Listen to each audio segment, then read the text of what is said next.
Hi, everybody. Tony Marcolini. I'm joined by my co-host, Seamus McDonough. And today we have a very special guest, comedian Fred Rubino. So, Fred, welcome to the podcast. Thank you. My mother always said I was special too. So that's the second. That's the You're second. special, Fred. You're special. Yes. I went to school on a special bus. I mean, I'm just special. So speaking of your mom, then let's talk about your origins. You're from Brooklyn.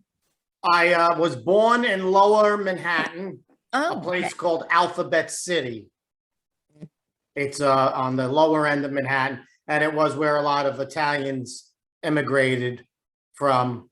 And then when I was very young, they moved to Brooklyn. It was like the country. We're moving to Brooklyn. Wow. Where in Brooklyn? Where? The Bensonhurst section of Brooklyn. Know it well. It used to be the highest concentration of Italians outside of Italy. I know that too. You see that? I started off in Bensonhurst as well. And we were next door to Bay Ridge? Borough Park, Yes. which was the highest concentration of Jews outside of Israel. Wow. And then Bay Ridge was the highest a lot of bars. James knows there were a lot of bars in Bay Ridge. Bar Ridge. We call it Bar Ridge. Bar Ridge is right. Well, so were you funny from young? I mean, was it just innate in you? Yes. I was the class clown. I was always on the small side, so that was used to defuse people from, getting on me and stuff. So if they thought I was funny and if they thought, I was harmless, I diffused. I escaped a lot of punches in the face like that. When did you start thinking I could do this professionally? Actually, I was a construction worker for like 38 years in New York. And I was always funny, but I never did comedy. And my son wanted to go see Jerry Seinfeld being just interviewed at John Jay College. It wasn't a comedy show. And we sat there and he said, if you think you're funny and you want to give it a shot, go home, write some jokes and try and do it. And that was like 15 years ago.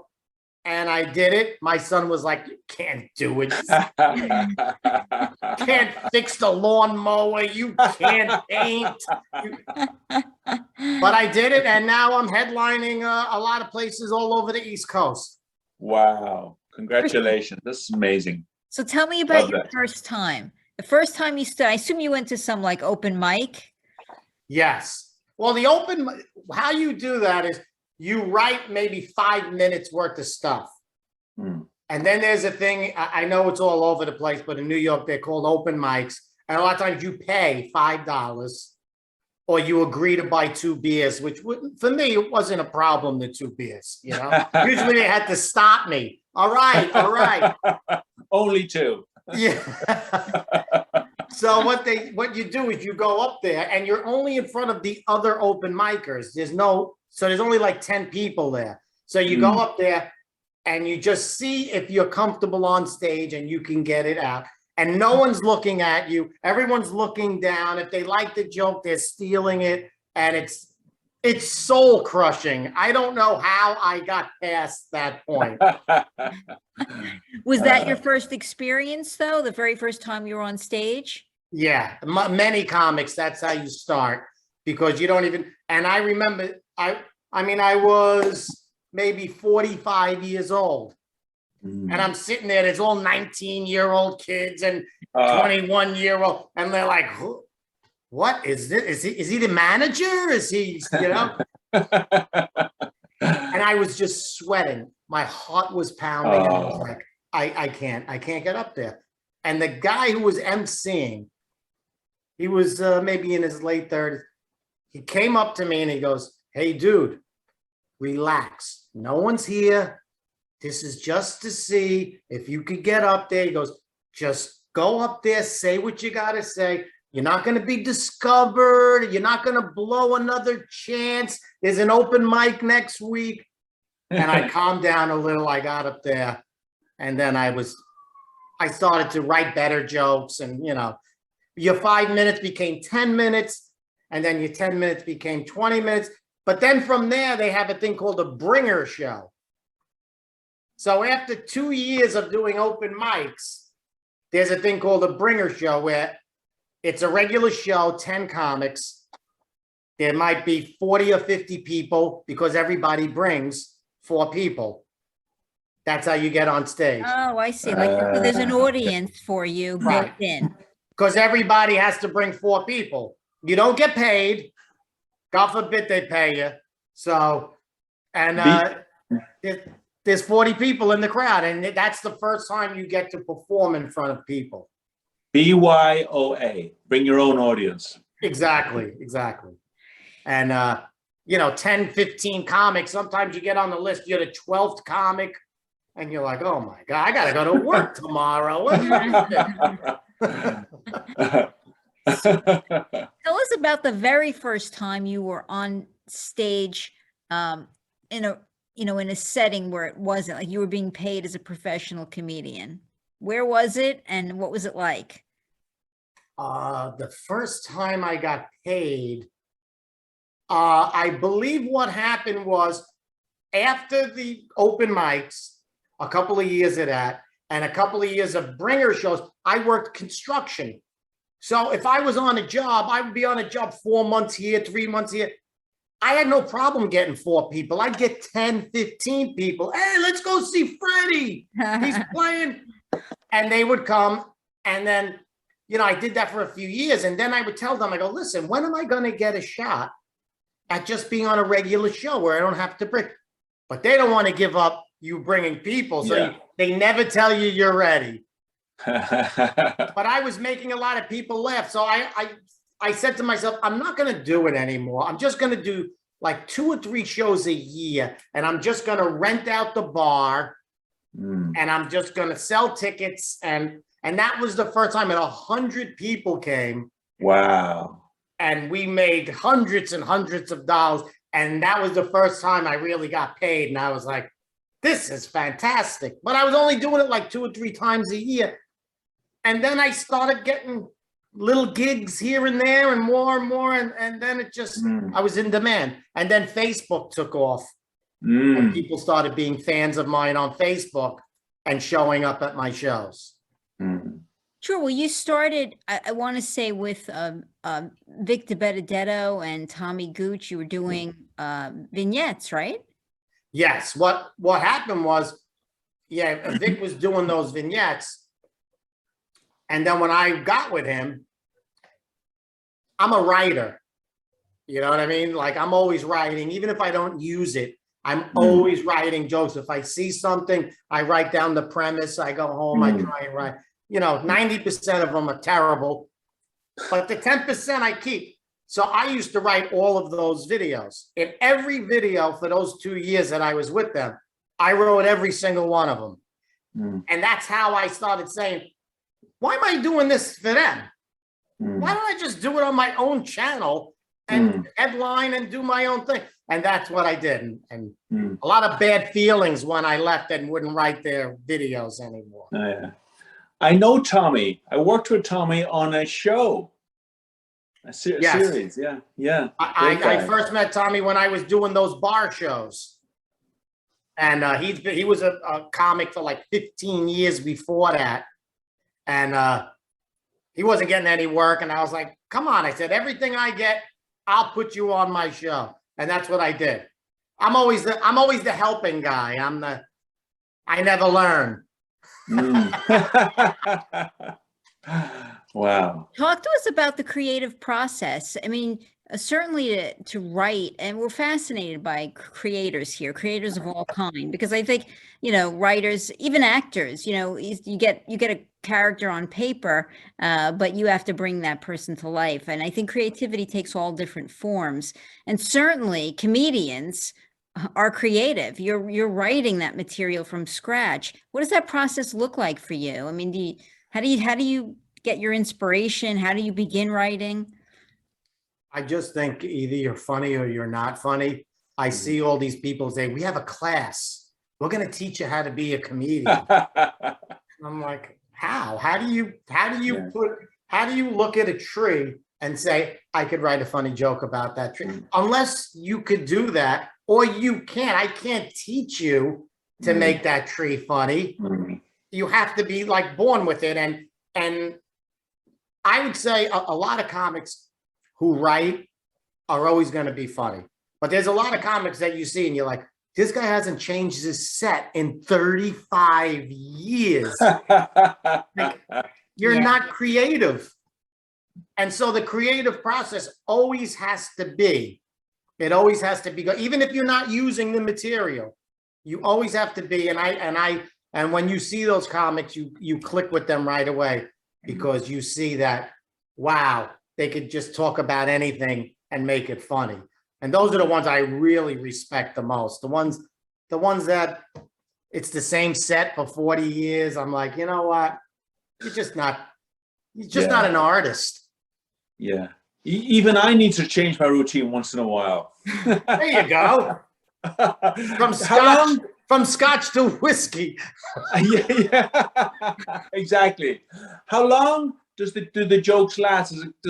When do you find out when people stop laughing, or you just know? How do you tell? Well, that's a timing thing. And you see, like, you ever hear like people say, oh, the person stole a joke, and people get like really mad. Yeah. And I could tell you why, because there's a lot of comics that don't write. They just steal other people's jokes. So if they take 2 jokes from each person, next thing you know, they have 40 minutes of stuff. But the process is like, I wrote a joke about chicken. Okay, how chicken has changed. It was $4 for 4 thighs. Now it's $13. They're free range. They're living it up. They're living beyond their means, these chickens. But the joke was 3 minutes long. Oh. And I noticed that it took a little too long to get to that point. And after like 4 months, it became a 1-minute joke. Wow. But it was, so, and that's what you learn also later is when they're laughing, let them laugh. Yeah. So, I mean, at the point that you started working bigger venues, obviously, you were touring, because you're not just, in the immediate area. I see that you're performing all over. What's touring like? I mean, that must be really hard on you and your family. Well, actually, after COVID and everything, I made a decision. I used to book things like, okay, if I'm going to New York on a Saturday, I want to get a Thursday and a Friday show so I could fly in, do 3 shows, make it really worth my while. But you know what? Now I just say to myself, I'm just going in the same day. The next morning I fly home. I don't want it to be a burden on my family. So I still get to do it. I actually limit myself. I could perform every weekend, but I don't. I want to do 1 or 2 shows a month, and that's it. And are you I think we spoke briefly before the podcast, and I know you're moving into writing even more extensively, not just your stand-up material, but you're moving towards, maybe script writing, or some, you're leaning towards using your talents more even than what you've been. That's correct, right? Right, because like I said, every true comic is a writer. We're always writing. You see, like you talk Jerry Seinfeld, he has a trunk full of jokes that he's, maybe used once, but it's always going. So during COVID, there was nothing to do. There was no touring, there was nothing, there was no shows. So I had a great idea for a script, and I wrote a movie script, and I'm trying to, pass it around to see if any things, but even if, if it never sells, I have it. I did it. Same thing with like I'm writing like a reality show or a sitcom. 99%, it's not going to go anywhere. but you can't sit still. Once you have that in you, that you're a writer and you get these ideas, you have to get it out. You have to create, for sure. Yeah. So now, is this something that you can be at the Dunkin' Donuts and while you're waiting for your coffee, you just something strikes you funny, observational, and like you put it in your phone, or you memorialize it right then and there? Is that the kind of thing that happens? Yeah, what I do is I go right to the phone is such a great tool now. Oh, So I just go, hey, hey Siri, the squirrel has 3 nuts. And I'm thinking like, oh yes, I could. And then I go home and I read. I go, what is this? Who cares if the squirrel's got 3? Like I'll have all these premises, and I'm like, this. But at the time, it worked. But yes, I always, if you see something, you do. I do a lot of skits, like you've seen those skits with Vic that I wrote and stuff. So now I do the skits for my own, and a lot of those things that you just said become the skits on Facebook. And maybe 10% of those skits make it to my stand-up. I've never done stand-up, but I've been refining my repertoire of jokes for years. Oh no! I tell them better. No. Tony At parties. No. Do not get him started. I assure you, you will. But I have to tell you, You'll Fred, regret that. You know, Fred, that according to Thoreau and Emerson, guess what they said is the #1 measure of success in life? Laughter. To laugh often. There you go. It's amazing. It's healing. It just shows that you're not resentful. That you're loving life. Right. And you know what it is? It's such an honest thing. You can't control your body when you laugh. Yes. It's like the most honest you could be in front of a person. Wow. You say to them, I have no control right now. Yes, and this is who I am, and I'm just laughing. And if I do it with my teeth coming out, or if I do it with spit, it's who I am now. Love it. So that's a pretty honest emotion, laughing. Totally. And the purpose of all art really is to make us emote. What is that? The purpose of art, according to the Greeks anyway, is to have us emote. Yes, yeah. Absolutely. All art. Yeah. Agreed. Painting. Even if you don't like it, even if it like you brought up acting, if you see someone acting or doing something, you say, I did like a strong emotion against it. A lot of times that's what the actor was going for. Yeah. Some people act like they care, Have you been talking to my wife again? You talking to me? He acts like he cares. Well, talk to us about Get the Food Out of Here, which is, for anyone who hasn't watched it yet, which I'm sure most everybody has watched it or heard of it. It's like a little mini food show you've started. Yeah, I started cooking. I'm always looking to be on social media because it just keeps you current and it keeps people aware that you're coming to Miami, you're coming to Utica, you're coming, so they know. But really, what touched me was there are a lot of people, like I do classic Italian dishes that take 15 minutes on average. And I was shocked to see so many people who are like second generation who don't know how to make like the simplest things. And that's a large part of Italian American culture is the food. Any culture, right? That's their culture, the food. Yeah. And so I started to work with my wife to start doing these basic recipes that'll be very easy. If it's hard, we don't do it. If it's a basic recipe made easy, she makes, she cuts down a few steps to make sure it's just, and anyone could do it. And the feedback that I get, that people say, oh my God, I haven't eaten that since my grandmother passed away. Or my mother made that when I was young. I haven't even thought of that, but I love that reaction. Because these dishes, whatever you're from, whatever ethnic group, a lot of times a dish brings you back in time. It's like a time machine. Where did you learn to cook? My grandmother taught me a little bit, watching my wife cook a lot of times. And a lot of times, I don't even know how to make the dish. My wife has to show me how to do it. Ah, And that's I boil a pot of water, I burn it.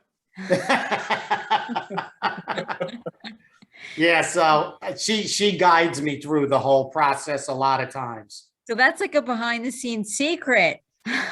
Oh, they all know it. Well, I was in Chicago not too long ago, and I'm up there, and I did like an hour and 15 minutes, which I never do, but I was having such a good time. And I was up there for like an hour, and someone yelled out, "Where's Christine?" I said, I just did an hour of original material. It took me 4 years to write.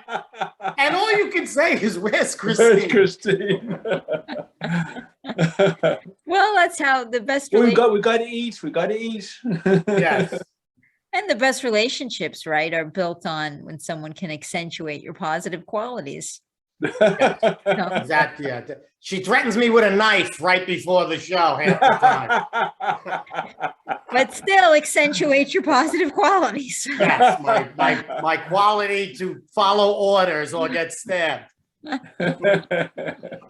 So Wow. now you're doing some videos still, some skits that you still do on Facebook. Like you said, I guess trying to keep it fresh for when you're traveling, especially to other areas. Right. So is that something you are doing more spontaneous, or are you writing them beforehand? How much preparation goes into that? Well, I'll get a premise and I'll say, can I make this a 1 minute funny video? And then I'll tinker with it. And then if I can, then I'll film it and do it. Just like you said, anything that pops up, if you think you can make it funny or relevant, and in my character, then it's a go. Do you try it out on your wife first? Is she your first audience? She hasn't liked one joke I've ever written in my life. So she doesn't understand it. She's like, I don't understand what all the laughter's about. No, she's mean. She goes, "It's stupid. It's stupid, that joke. Why would you say it? I don't. It's embarrassing. Don't even do it while I'm there." Like that chicken joke. The chicken joke, she was so against it. And I did it at the Borgata in Atlantic City. And I said, it got such a great reaction. She goes, "It's terrible, that joke. Stop doing it." And then after she came to Boston, and I did 2 shows, and it was everybody loved it. She goes, "All right, do the joke. What do I do?"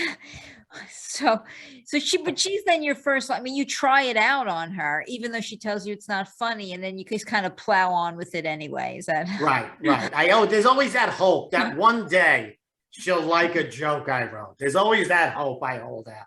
There's nothing better than making people laugh. It feels so good, doesn't it?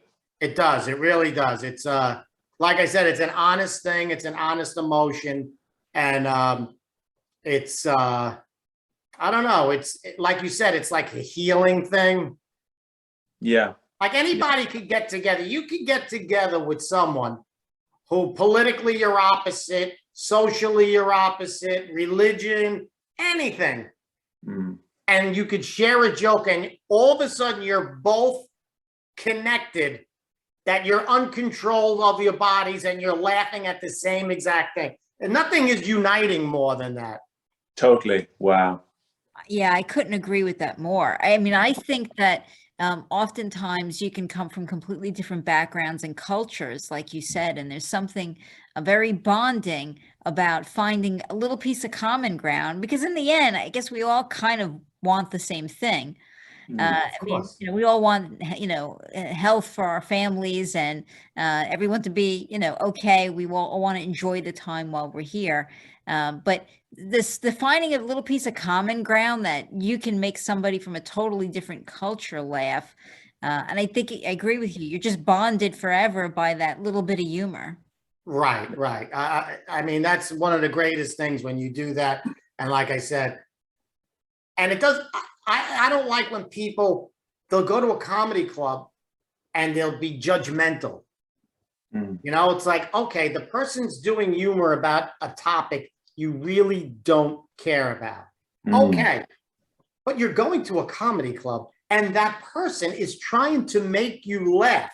He's not coming at you personally. He's telling the whole room. If you don't like the joke, just don't laugh. But people will get crazy. They want you to do it about whatever topic they want, you know, represented. And don't go to a comedy club for social justice. It's not for that. Yeah. We all just want to feel good. Correct. Yeah. I've gone to shows where the person who was up there was their political, social, every part of their lifestyle was directly opposite of what I love and stand for. And I laugh. Who cares? He doesn't mean it personally against me. They're just trying to make you laugh. Yes. But some people don't get that. I don't understand that part of it. Same thing with actors. You'll see an actor and they go, I hate that guy. You've never met that guy. That woman plays that role on TV. She's really not like that. You don't. Wow. So people will judge your art sometimes personally. Yeah. Now you have that Brooklyn, mentality and a lot of that New York audience. So tell me, there had to be a time that you were just walking on the street and somebody, yelled something out the car window, or you got in a cab and somebody, commented about something that you did. It had to be. Oh, like if they saw one of my. Yeah. New Yorkers are famous for that. They'll go to the most famous person, or whatever they're feeling comes right out of their mouth. Like, I saw you last show. Wow, awful. Yeah. I'm never ready for it. Like I flew in from Florida to do a show upstate in Villa Roma. It's one of those Italian resorts. And I was in Manhattan first. I went to go visit my daughter. And Manhattan, there's 8 million people. There's a long line of cars waiting for the red light. The window opens. Hey, Rubino! And like something from one of my skits, And I was like, Like it blows me. On the train, people will come up to me sometimes. Hey, are you Fred Rubino? So it blows me away when that happens. But, like I said, I get a call. Hey, could you come to Minnesota and do Minnesota? I just got somebody who messaged me. They want me to go to Dublin, Ireland. Yeah. Now, what do you think? It's Dublin, New Jersey? What the hell? What's wrong with you? There's a Dublin in California. Oh yeah, no, in Dublin, Ireland. And I was like, wow. Let me see, 10-hour ride. I have some friends who are comics over there. Oh yeah. Yeah. Yeah, I don't think I'm gonna do it. It's too far. It's only about 6 hours actually. No, from Florida, it's always a stopover. Yes. The least it is 10 hours. I was like, oh, okay, wow. Unless it's a real lot of money, and then 10 hours is fine. Yeah, but it never is. No, ever. Same curious, because we brought up your wife and how she doesn't think your material is funny. But what interests me is, in the beginning, oftentimes when people start to date and that initial attraction often comes from that sense of, having a similar sense of humor or having those laughs together. So did you make her laugh in the beginning when you first started dating? Absolutely. She used to tell me when she was on the phone, she'd go, oh, I could tell you're talking to Freddie. You're laughing all the time. So you just pour out your welcome, Fred. Yeah, that's it.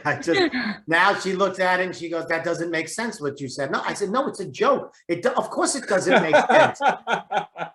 Of course the chicken is not living well beyond his means. We all know that.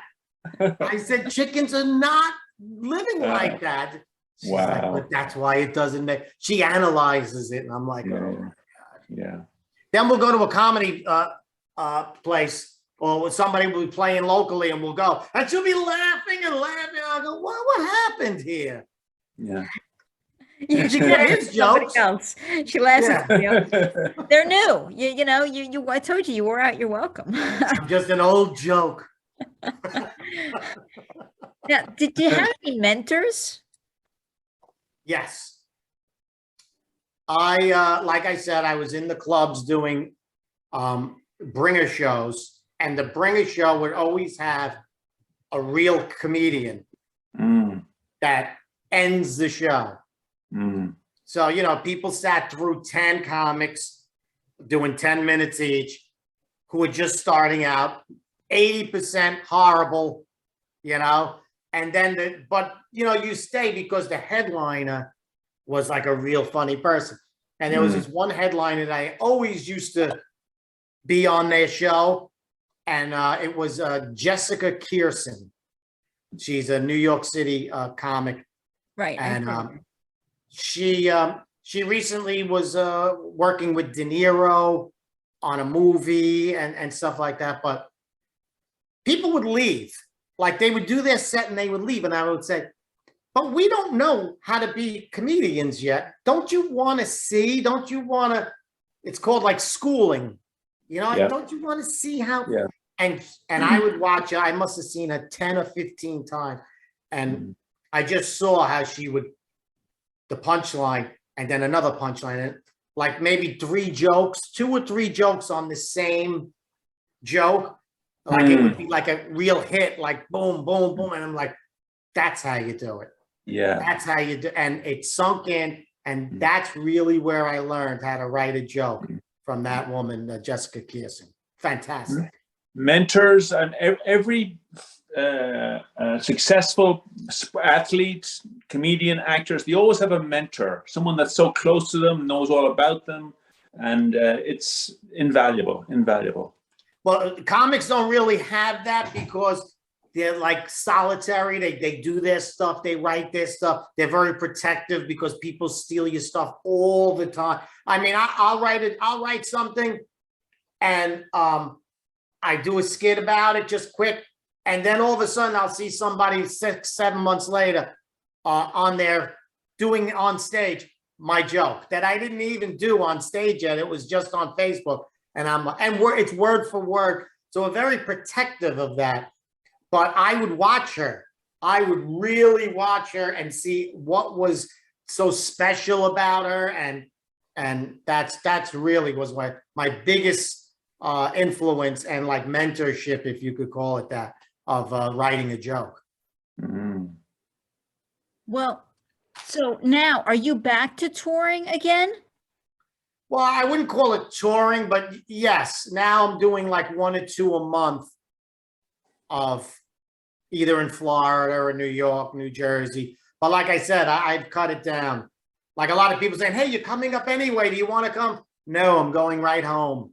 I'm going, you know, my wife, I don't want to leave her alone for 2 or 3 days and stuff. And then, and she doesn't want to be dragged to these places. You know, some of them are small clubs. Some of them are private shows, you know, so. But the big ones with the big hotel and stuff, she's like, yeah, let's go. Vegas. Yeah, Fontainebleau Hotel. Yeah, let's go. Miami, Borgata, Atlantic City. Oh, I think I can make that. Yeah. Now, do you ever put your family in your material? Because I think that would be a worry for me, right? If I had a comedian in my family, I'd be worried about hearing about me, you know, my quirks or whatever in your material. Do you do that to your family? I really don't. If I do, it's like a vague reference just to like your kids, but I don't pin out my family and stuff. I'm from this school that it doesn't have to be true. Just make it funny.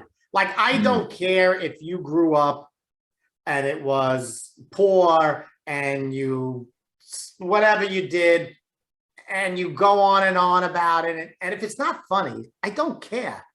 Yeah. You know, I just be funny up there. So a lot of stuff I just make up over traditional Italian things and mold it into like I'll talk about my sister. I don't even have a sister. I think you got to pull that out of the routine now. But Get another that's sister.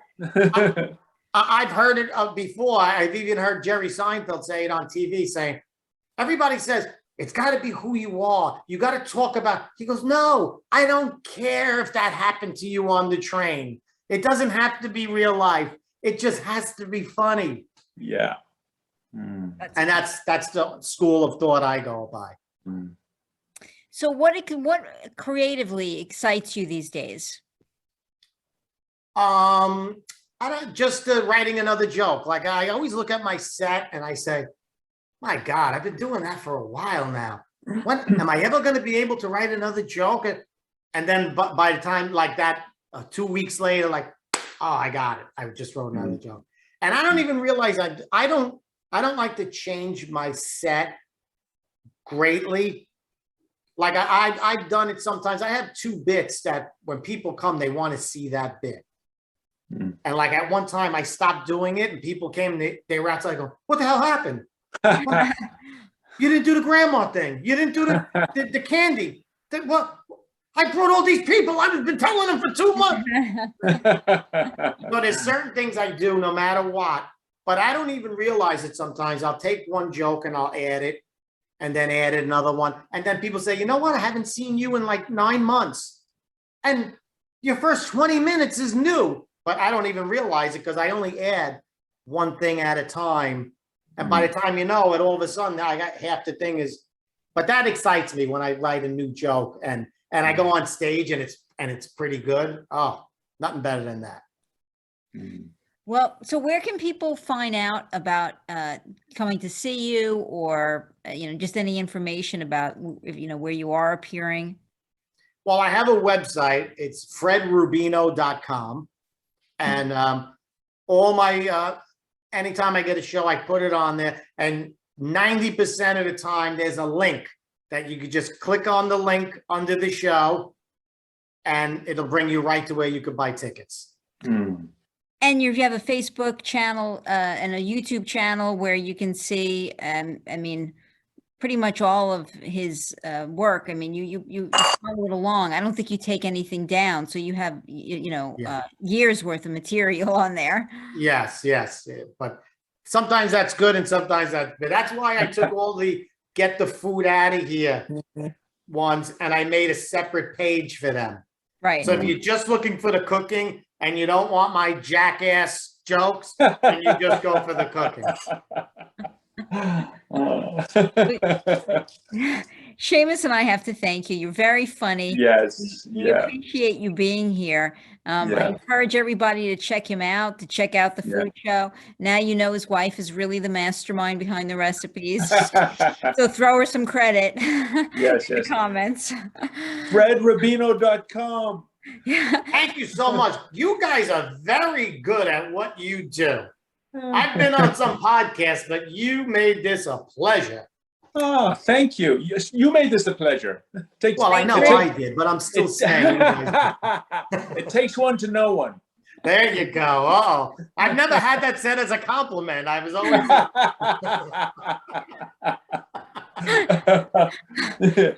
I'll do the same for you someday. Oh, thank you so much. Thank you, guys. I appreciate you having me on. Well, we appreciate it. We hope you'll come back as you're doing more things, and the next project that comes up. I hope you'll come back and talk to us about it.